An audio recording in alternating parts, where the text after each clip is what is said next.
tentunya ini sudah menjadi bagian dari rangkaian kegiatan yang sudah diagendakan oleh BPHM dalam rangka sosialisasi penataan tarif ya. Namun karena memang respon teman-teman lebih cepat, akhirnya kita ajukan.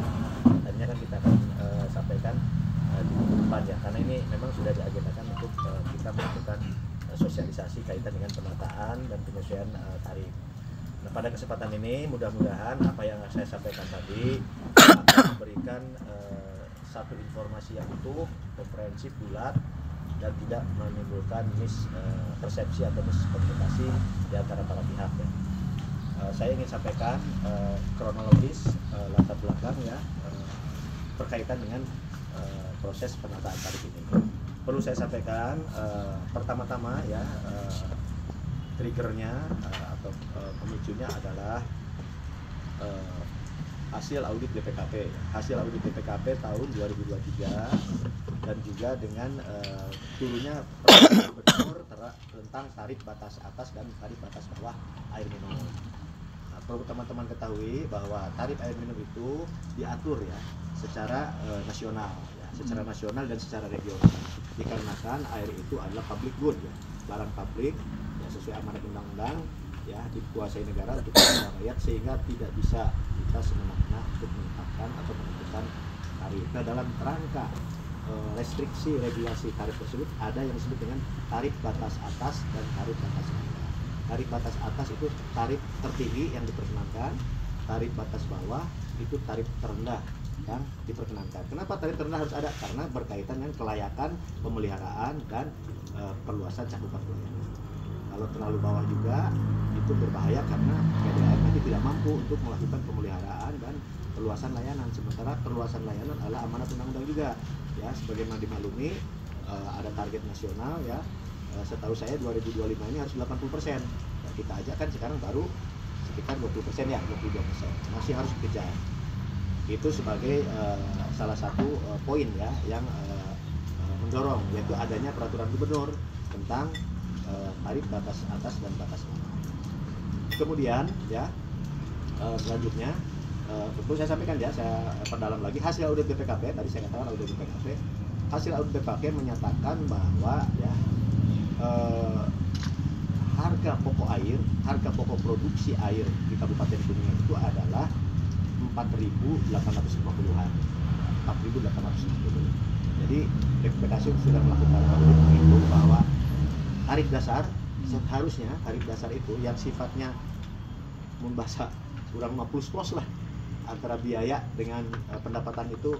Jadi dalam undang-undang Gemet mah biayanya 50 ngajualna 50 tah. Level itu ada di 4.850.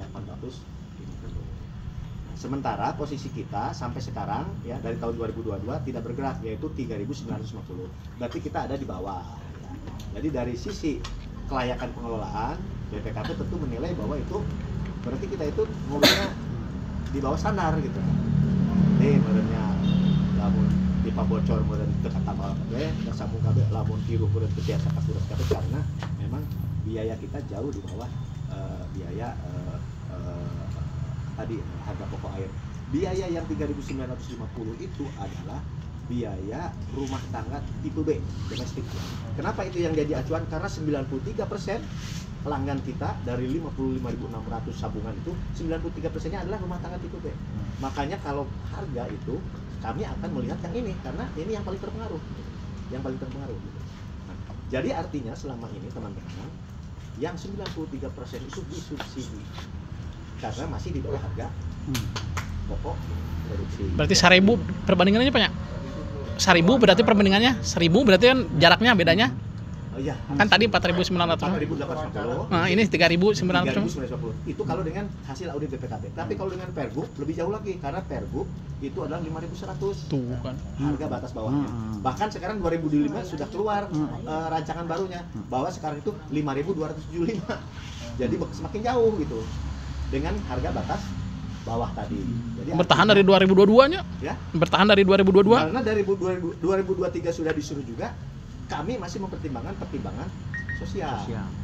Kami belum mau melakukan itu ya, sehingga kami yang terbelakang. Yang lain sudah Yang belakang sejauh barat. Mungkin Ciawi Maja Kuning lah. Saya lihat Ciawi Maja Kuning. Ciawi Maja Kuning ini kita yang belum sampai sekarang. Yang lain sudah. Majalengka itu sudah di angka 4.183. Hampir mendekati. Ya. Indramayu di angka 4.200. Itu mereka sudah naikkan tahun 2022 mereka. Mungkin sekarang mereka mau naik. Jadi kalau kita sekarang naik 4.000, mereka mungkin nanti bisa jadi Sesuai Pergub. ya sudah Ya, Pergub. 5.000. Nah, bahkan untuk yang Kabupaten Cirebon itu sudah 6.000. Sekarang 2002 itu sudah 6.000 mereka. Kota Cirebon sudah 5.600. Kita ini 3.950 ya dari zaman 2002 sebelumnya juga belum besar dikarenakan kita lebih kepada pertimbangan sosiologis. Di samping juga waktu itu pas mendekati juga masa-masa pilkada ya. Kita ingin menjaga stabilitas. Bagus siap.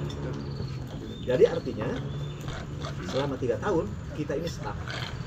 Sementara amanat BPKP sudah menyatakan bahwa 2023 itu ya ini sudah nggak bisa, harus menyesuaikan. Kaitannya bukan dengan soal peningkatan keuntungan, tapi kaitannya dengan kelayakan pelayanan dan peningkatan cakupan. Karena kalau terus di atas di bawah ke atas bawah, kita jangankan bicara keuntungan, bicara untuk kelayakan pelayanan dan juga peningkatan cakupan itu juga akan berat. Karena selama subsidinya terlalu berat lah. Subsidinya terlalu berat. Kayak memang ada subsidi silang, tapi bayangkan 93% disubsidi oleh 7%. Yang 7%-nya itu kan niaga. Ada hotel, Cirebon, tapi harus mensubsidi yang 93%. Nah, ini kan tetap harus Jumlahnya dibantu dengan cara tarif itu jangan terlalu jauh dari batas bawah. karena ada aturannya Pak. Ada aturannya. Nah, di samping peraturan Permendagri nomor 21 tahun 2020 menyatakan bahwa seharusnya itu penyesuaian itu dilakukan tiap tahun. Tiap tahun. Dan ditetapkan oleh Bupati selamat-lamatnya bulan November. Tapi bayangkan 3 tahun kita akan lakukan karena kita mempertimbangkan faktor sosial, faktor sosiologi. Oh berarti kenaikan terakhir itu 3 tahun yang lalu ya? Iya, 3 tahun yang lalu. Padahal Berapa tahun sekali aturan? aturan setahun sekali bahkan bisa setahun sekali bisa penyesuaian dalam arti karena kan pergubnya juga kan robah-robah. Contoh sekarang pergub 2024 kan 5.100 ya, sekarang sudah keluar lagi 5.275.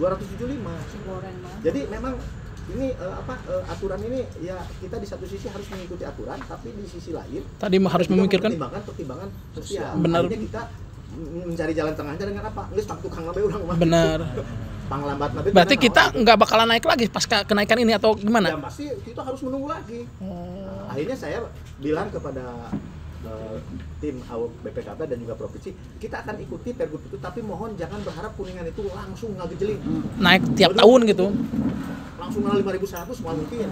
Terus naik tiap tahun mal mungkin. Kita akan bertahap. Ya, tuh naiklah misalnya 5%. Saya kerangkakan sih kalau bisa ya dalam waktu ya setidaknya lah 2 tahun sekali atau 3 tahun sekali. Ini kan udah 3 tahun ya. Tapi untuk petugas sendiri barangkali juga ada ketetapan berapa tahun sekali akan naik gitu. Enggak sih, kita tidak melakukan semacam penetapan. Kita ini tergantung KPM. Nah, hanya yang sekarang ini sudah waktunya. Bahkan sebetulnya waktunya itu sudah harus tahun kemarin. Ini sebetulnya sudah disiapkan zaman Pak Iip. Nah, cuman Pak Iip ya karena ada pos pajak. Akhirnya itu sempat tanda tangan. Begitu Pak Agus Toyib Pak rada cari bang seur kasihan mun deuk aku malah pokoknya mah pokoknya jangan sekarang lah nanti. Akhirnya sebetulnya sudah disiapkan dari dulu dan sudah disetujui bahkan provinsi juga sudah melakukan analisa. Bahkan provinsi mah cek asal teh gini setik ting naiknya. Pas naiknya cuma 500 perak. Pertimbangannya kita naik 500 biasanya dulu 500 masih diulang-alung kan ya. Lamun geus di atas 1000 meureun tah. Nah, 500 itu di tipe B-nya. Kenapa? Tetap tipe B itu saya minta tipe B itu saya nggak mau sampai di atas 1000, apalagi 1000 juga nggak mau saya. Pokoknya tipe B mah karena 93% pelanggan kita yang pendapatannya menengah ke bawah lah gitu. Ya akhirnya jalan tengahnya tuh di Rp550. Rp550 itu kenaikan yang sangat tipis sekali lah gitu. Kita mengandalkannya di kategori 3, kenaikan yang di tipe niaga. Tipe niaga mah kita naikkan ada yang 2000 ya. Yang niaga itu hotel bintang lah, yang hotel bintang yang industri memeureun. Ya, naik ke 2000 10.000 ge moal ieu teuing lah kita. Karena apa? Maksudnya kenaikan yang tipis ini disubsidi oleh kenaikan yang di tipe 3 ini. Kan ada kategori 1, kategori 2, kategori 3. Jadi tarif itu ada tarif rendah, ada tarif dasar, ada tarif penuh. Nah, Kalau tarif rendah itu tarif yang paling kecil yang memang harus disubsidi. Sosial. Pajung, keran umum, masjid gitu. Eta mah bahkan cuma 2.000 lah. Iya. Terus yang kedua adalah tarif rumah tangga. Rumah tangga dibagi tilu. Tipe A, tipe B, tipe C. Pendapatan rendah, sedang, dan cukup lah tinggi. Lalu kelompok 3 tipe niaga. Nah, kita menerapkan tarif diferensiasi istilahnya. Tarif itu dibeda-beda. Tidak disamakan. Nah, yang tipe 3 ini yang niaga, nah itu kenaikannya lebih signifikan. Karena apa? Mensubsidi kenaikan yang kecil di sana. Dan Jadi menurut berapa itu Pak kenaikannya? Ya? Bisa Nah. disebutkan nggak angkanya berapa Oke, boleh. gitu Jadi saya kenaikannya? ada ya. Contoh. Nih, saya untuk pemakaian kebutuhan pokok ya, yang 0 sampai 10 meter kubik ya. Contoh nih di sini. Waktu yang lama nih Perbup 26 tahun 2022. Ya. Berarti yang lama ya. Keran umum itu 2050. Ya. Keran umum itu 2050. Kan Om contohkan Ya, keran umum itu yang masjid. Yang masjid sosial. tempat ibadah Sosial ada lah. 1900. Batu-batu. Yayasan sosial 2050. Nah itu. Terus kenaikannya yang di Perbup ini rencana kenaikan kita di Perbup itu yang keran umum itu jadi 3.100. Ya. Coba itu tinggal berapa naik berapa? Cuma naik 150 ya? Iya. Ya. Terus tempat ibadah yang 1.900 jadi 2.200. 300 perak. 300 perak. Yayasan sosial dari 2050 jadi 2.400. 350. Jadi kenaikannya di bawah 500 semua itu. Kelompok 2 nih, tipe rumah tangga, tipe A. Ya, itu dari 2.300 jadi 2.700 naik 400. Tipe B 3950 jadi 4.500. Nah, ini yang 93% ini naiknya cuma 550. Tipe C 5.900 jadi 6.500 itu naiknya 600 perak. Tipe C. Tipe C mah lebih mampu. Oh, itu Keluarga lebih mampu, ya. Berarti tipe B itu MBR, Pak ya? Ya, itulah kira-kira. Tipe A lebih bawah lagi. Kalau tipe C mah ya karena mobil kira-kira rumah tangga rumah para pegawai negeri lah gitu kan. Para pejabat. Iya. Tipe itu naiknya cuma 600. Terus kelompok 3 ini, nah, Poserba ya, kayak toko-toko serba ada, minimarket segala macam itu tadinya 16.050 menjadi 7.000, naiknya 950. Hotel Melati ya, Hotel Melati itu 17.150 jadi 18.300, naik 1.110. Jadi naiknya progresif, ya, sedikit. Tadi 950 ya naik, karena kan mereka lebih semakin ke atas semakin kekuatan modalnya semakin tinggi lah. Niaga besar, industri, hotel berbintang nih, ya model hotel-hotel gerage gitu kali ya. Itu dari 42.850 Ngerti dah hotel gerage mah. naik ke 44.200. Ya. Rumah sakit swasta 21.400 menjadi 22.700. Naiknya sekitar 1.450, 1.500. Bahkan ini nggak ada yang naik 2.000 gitu. Niaga besar aja naiknya masih di bawah 2.000. Masih di bawah 2.000. Nah, berarti ini pesannya begini, ini bukan dalam konteks untuk menggali profit, tapi lebih ke penyesuaian mengurangi beban agar pelayanan kita, ya, kualitas standar pelayanan kita itu tidak sampai terlalu turun. Dan kalau menyangkut ke profit mah, kita harus naiknya sampai ke 5.100 gitu.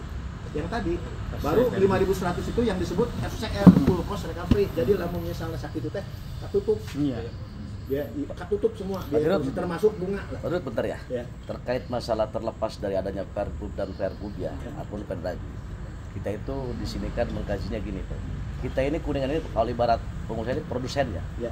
Pengadaan air itu di Kuningan banyak. Nah, kalau kayak Cirebon, Indramayu, Majalengka itu kan suplai dari kita. Nah, yang jadi pertanyaan masyarakat ini gini, kita ini air banyak Bos. Kalau kita mengikuti aturan dari Perbup dan segala macam, berarti di situ ada istilah komersil. Karena kan PDA ini kan perusahaan BUMD Pak, yang disupport oleh APBD juga kan. Nah, tapi kan selama ini masyarakat itu bertanya, air banyak, kenapa kita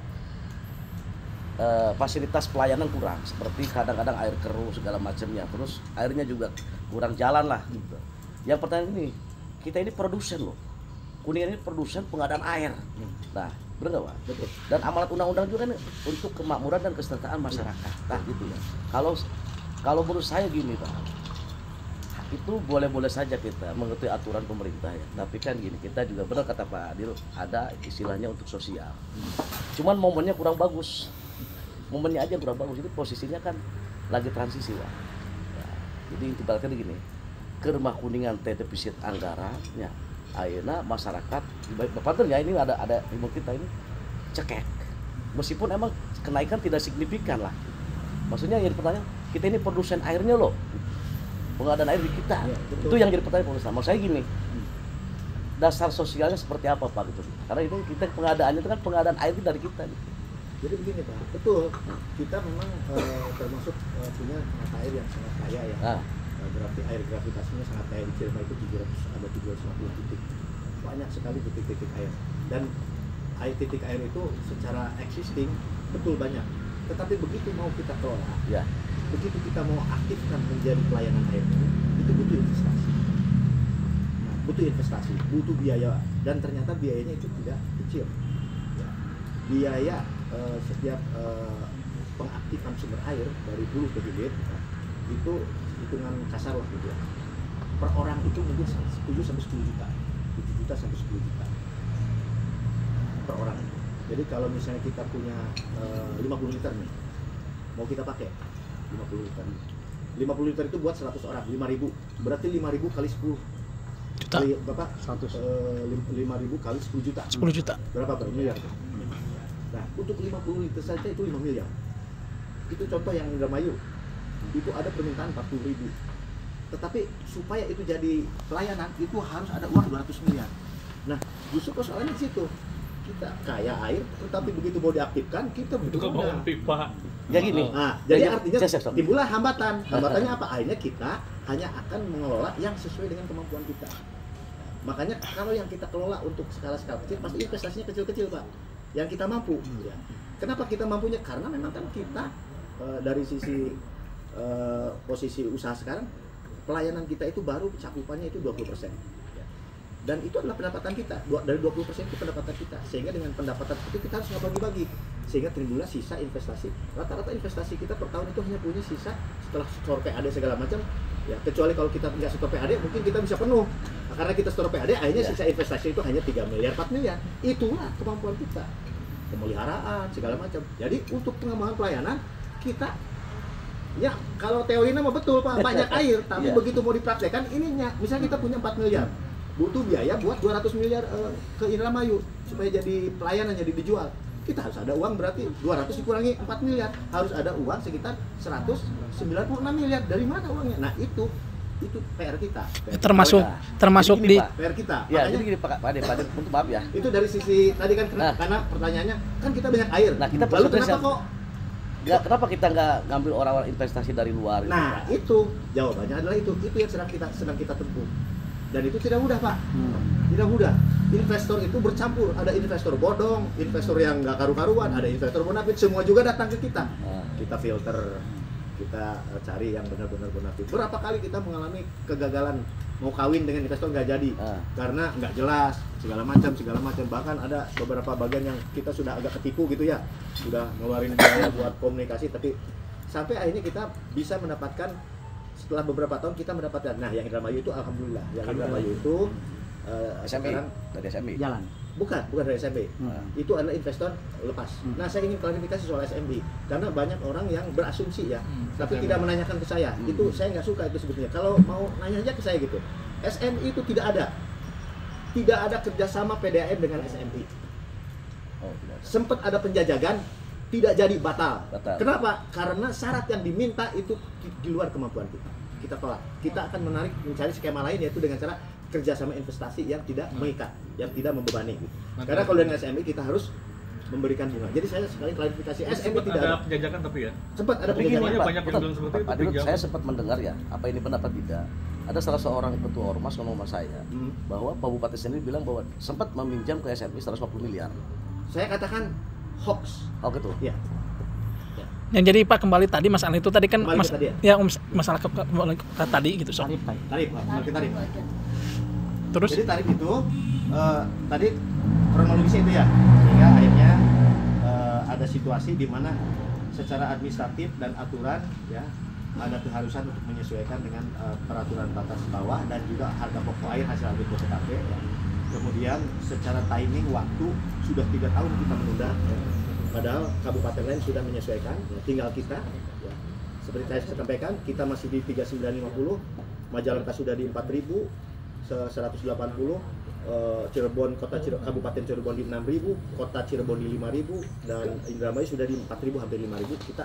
Makanya kita itu salah satu situasi. Yang terakhir, tekanan itu semakin berat ketika memasuki tahun 2025 ini.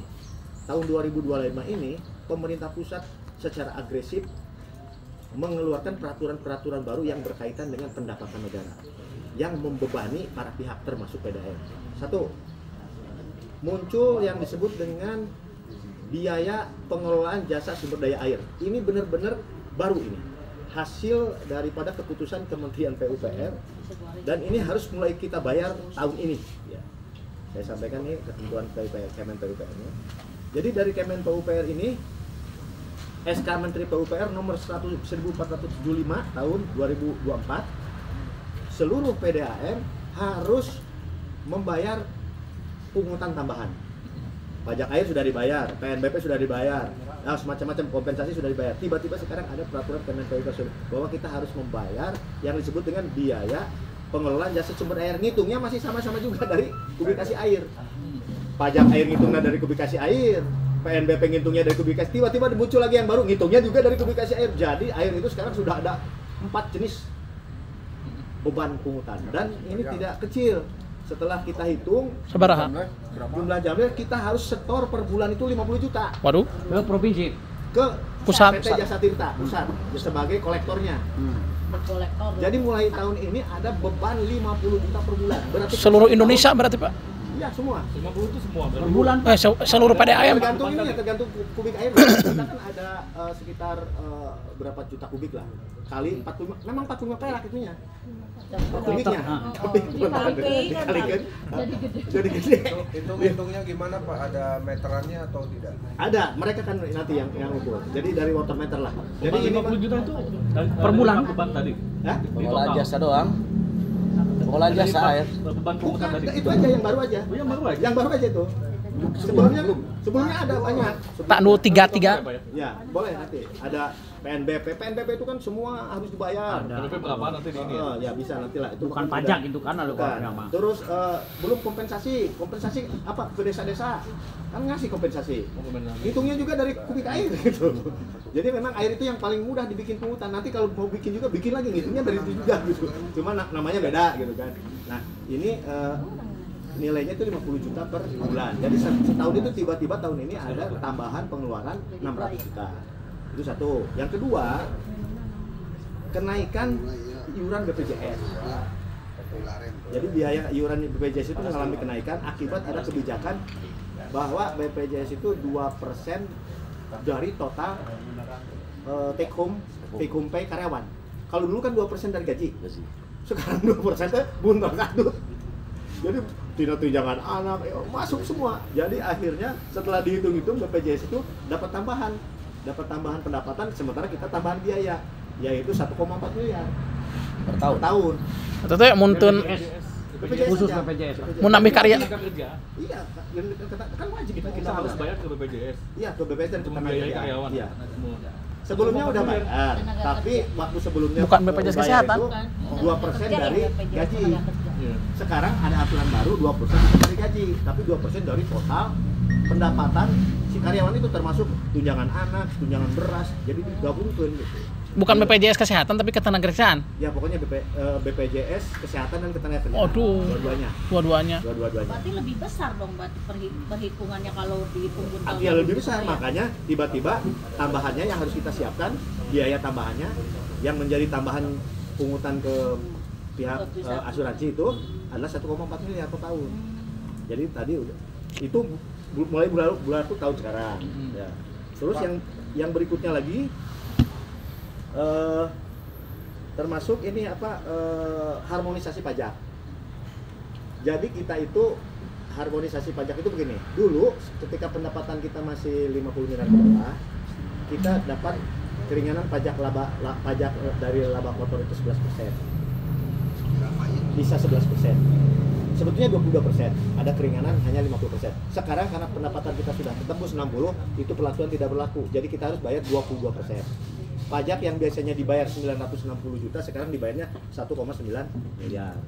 Nah, semua rangkaian itu, tambah inflasi, PPN, segala macam, semua rangkaian itu meningkatkan tekanan kita terhadap pemeliharaan biaya dan sebagainya. Sehingga itu juga menjadi pemicu. Selain tadi aturan, kita juga pemicu untuk mengurangi tekanan. Di samping kan tekanan PAD juga tidak berkurang, bahkan PAD tetap harus naik tahun depan. Tahun depan itu harus naik. Bahkan kalau dulu mah naik itu 10%, sekarang mah 10% itu minimal. Jadi kita harus bisa naik di atas 10% gitu. Berapa jadi Pak? Kira-kira? Ya kalau misalnya sekarang 2,4 ya tinggal 10%-nya ada 2,4. Minimalnya 240, 300 juta kita harus Kalau yang nambah. tahun ini udah store Pak. Udah tahun ini, bulan ini lunas insya Allah. Berapa Pak? Totalnya 2,5. 2,5 M. 2,5. Pak, dengan kenaikan tarif yang tadi disampaikan, PDAM ini dapat keuntungan apa sih Pak? Dengan kenaikan yang minimal itu kita hanya bisa mengurangi beban biaya plus mempertahankan supaya PAD tetap bisa naik di atas 10%. Berarti mulai berlaku Karena kapan, tadi Pak? ada beban-beban tadi kan. Pak, mulai berlaku kata besok. Nah ini kalau rencana kita itu berlaku mulai bulan Juni. Oh. Nah tapi pada akhirnya nanti kan kita konsultasikan kepada pimpinan. Sekarang ini belum berlaku. masih Berarti tahap sosialisasi. maksimal Juli gitu. Saya udah berlaku Pak bulan ini. Atau memakai Udah mungkin 48. itu mungkin pemakaian itu. Saya itu Cek aja dulu, cek dulu. 1 meter kubiknya udah Ya, 4.800. pokoknya cek dulu ya. Jangan buru-buru kalau soal personal. Berarti ya. Juli, Maksudnya, Pak, cek Julinya. dulu, ya. Kalau Juli ya? seandainya punya saya udah naik sekarang, saya Oh, bisa nggak mungkin. komplain ke Pak Aro ya? Ya nggak mungkin naik, nggak mungkin. Kalau ada yang menaikkan sekarang saya pecat. direm, gitu. Pak. Oke. Serius pisan ya. Saya cek sekarang ya Pak ya. Ya, Bang, Kalau nggak? ada Pak Aronya nih. Pak Dirut, sekalian satu lagi ya. Siap. Jadi gini Pak Dirut, ini kan banyak masyarakat berkeluh terkait masalah kualitas air. Ya betul. Jadi air PDAM ini tidak bisa dikonsumsi untuk minum. Nah ini kena solusinya gimana Pak Dirut? Memang kan ada air yang air baku ya, ada air yang aman gitu. Kita belum karena tapi kita tetap ada patokannya yaitu Permenkes. Ya. Jadi tetapi semua air yang kita gunakan itu pasti karena tiap uji labnya itu adalah sebulan sekali, terus ada uji lab yang 6 bulan sekali dan itu diuji oleh pihak independen. Jadi memang kalau diminum ada belum layak gitu. Ya itu udah levelnya nanti. Sekarang ini kan Ditahir gitu. kita targetnya baru Ditahir gitu. Sadar air minum ya, yang pertanyaan iya. gini. Kan sekarang itu target pemerintah juga bukan supaya air PDAM bisa digelok ke langsung tina keran. Iya, ditahir gitu. Padu ayam ya. Target sekarang itu pemerintah cakupan pelayanan dulu. Jadi gimana caranya supaya bisa Pengadaan air aja ya? Nah, ya. Nanti kan setelah itu bicara level berikutnya. Makanya sekarang kan bicara kita itu adalah bagaimana kuantitinya mencukupi, kualitasnya memenuhi standar Permenkes tadi. Walaupun memang belum layak minum. Layak minum. Gimana peda?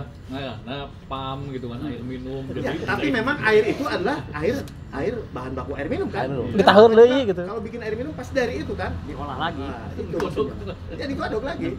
Enggak kan bukan dari air yang lain kan pasti Tapi dari kebanyakan air gini pam Pak itu. Dirut, orang Kuningan nggak mau godok air PDAM katanya. Mana? Ya artinya Siap. oke lah kualitas air kan heterogen ya. Ya. Ada tempat-tempat yang kurang. Tapi kan Bapak ada juga di sebelah sini mah bagus yang bisa kayak yang dari Jamar itu nggak ada masalah itu. Jernih banget. Kebanyakan Ya. ini. Yang dari Dharma terutama itu kan Ya, ada ada. proses pengolahan. Dan itu memang tantangan kita. Makanya saya pada kesempatan yang akan datang itu setelah prioritas pertama itu saya cakupan dulu lah, kuantitas dulu lah. Setelah itu baru saya bicara ke Pelayanan. meningkatkan kualitas. Meningkatkan kualitas itu bukan berarti yang sekarang dibiarkan, enggak. Sekarang kita tetap ngacu ke Permenkes itu ketat ya, ada COD, BOD segala macam lah, indikator bakteriologi segala macam itu yang kita penuhi. Tapi nanti ke depan pelan-pelan kita coba di atas itu. Mungkin tidak menutup kemungkinan kalau kita memungkinkan nanti sanggup untuk mengadakannya punya pilot project misalnya di Pemda itu bikin yang bisa minum langsung dari keran umpamanya gitu kan, di tempat-tempat tertentu lah kita bisa bikin pilot project. Jadi gini Pak Dirut, kalau masyarakat ini heterogen ya. Ya. Terkait masalah kenaikan itu nggak jadi masalah. Karena menurut saya pandangan saya orang Kuningan ini sebenarnya mampu-mampu. Ya. Cuman pelayanannya Nah ini. itu yang menjadi beban saya sekarang. Itu pelayanan. Ya, saya pokoknya komitmen ya? kenaikan ini akan menjadi beban saya. Pelayanan. Nah, Pelayanan. Komitmen peningkatan pelayanan Ya. atas kenaikan tarif ini apa? ya, peningkatan pertama saya bukan menjamin ya, tapi saya mungkin bisa sedikit punya kalkulasi. Setidaknya akhir tahun ini kuantitas air akan lebih meningkat ya. Karena saya sekarang sedang menggarap satu sumber air baku baru, yaitu yang kapasitasnya itu sampai 70 liter. Nah, berarti kan itu kalau 70 liter itu kalau jadi bisa kita konstruksi ya dengan kemampuan keuangan yang ada, itu bisa pertama menyelesaikan persoalan pergiliran air di wilayah kota. Yang tadinya ada pergiliran, mudah-mudahan jadi tidak ada pergiliran.